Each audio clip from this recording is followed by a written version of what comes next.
حقيقي لو أدائنا إحنا السبب في اللي إحنا فيه، إحنا مستعدين نمشي. مستعدين نمشي ويبقى حد تاني أداؤه أفضل.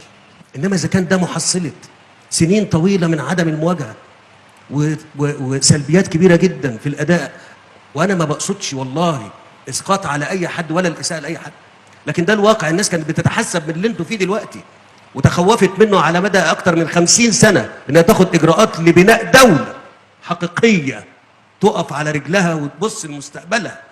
خافوا من رد الفعل اللي موجود عندنا ده، وعشان كده ما عملوش الإصلاحات. وفضلت الأمور تتراكم وتتراكم، ولما الناس اتحركت في 2011 كان جزء من التوصيف مش حقيقي، جزء من التوصيف لحجم المشكلة اللي موجودة في بلدنا مش حقيقي. محدش هيقدر يقول لكم الكلام ده غيري أنا، لأنه كله هيتحسب إن يتهاجم ويتقال لك هو بيقصد